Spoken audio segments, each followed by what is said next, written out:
पाप धोने हैं, किसने पाप के वो चला। आत्मा गंदी है जो यहाँ को गंदा बताता है। ये बयान गलत दे रहा है, ये रावण है, इसका काम रावण करने का राम जैसा है, इसको बहिष्कार किया जाए। प्रयागराज का महाकुंभ, जहां करोड़ों श्रद्धालु आस्था की डुबकी लगाने आते हैं। महाकुंभ धार्मिक आयोजन के साथ साथ भारतीय संस्कृति और सनातन धर्म की शक्ति का प्रतीक है। एक तरफ महाकुंभ अपनी भव्यता और सुरक्षा के अभेद्य इंतजाम की वजह से चर्चा में है, तो दूसरी तरफ चंद्रशेखर आजाद के एक विवादित बयान ने संतों में आक्रोश की लहर पैदा कर दी है। जिस राज्य में सबसे बड़ा धार्मिक आयोजन महाकुंभ होने जा रहा है, उसी राज्य के सांसद चंद्रशेखर आजाद ने विवादित बयान दे डाला। चंद्रशेखर के मुताबिक महाकुंभ में उन्हें ही जाना चाहिए जिन्होंने पाप किया है। हमने देखा कि 6 महीने में रेत पे एक बहुत बड़ा शहर बनते हम लोगों ने देखा। जब सरकार करने पे आती सब कुछ हो जाता है। तो जिस विचारधारा की सरकार अपना काम कर रही है, जब सरकार इतना अच्छा काम कर रही है, हम उसमें क्या कहें। किसी को पाप धोने हैं, किसने पाप के वो चला जाए। कोई बताता जो पाप करता है, आपने कोई भी पाप किया तो आप बता दो किसी को कि आपने पाप किए। मेरा ये कहना है, हम इस देश में उन लोगों के लिए रोटी, कपड़ा, मकान, बुनियादी सुविधाएं और सम्मान की लड़ाई लड़ रहे हैं जिनको हजारों साल तक जाति, धर्म, संप्रदाय के नाम पर अपमानित किया गया। संत समाज ने चंद्रशेखर आजाद के इस बयान को सनातन धर्म और महाकुंभ की महिमा पर सीधा प्रहार माना है। संतों ने चंद्रशेखर के खिलाफ मोर्चा खोलते हुए इसे सनातनी विरोधी मानसिकता का प्रमाण बताया है। ये बयान गलत दे रहा है, ये रावण है, इसका काम रावण करने का राम जैसा है, इसको बहिष्कार किया जाए। और ये जो है सनातन को बदनाम कर रहा है, पूरे भारत को।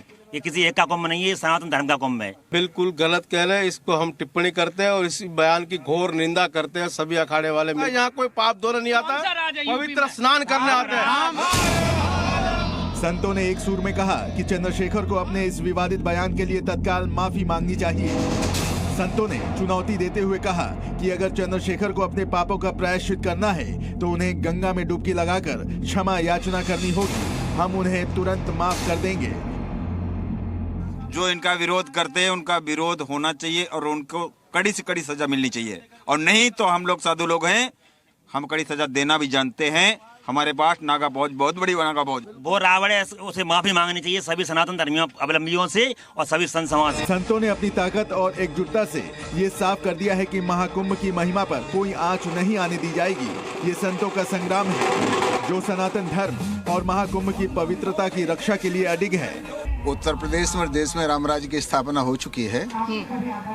अब सूर्य निकले और उल्लू को न दिखाई दे तो इसमें सूर्य का कोई दोष नहीं है। अब रावण है, जिनके नाम के आगे रावण लिखा हुआ है तो अपने नाम के अनुरूप ही बयान देंगे।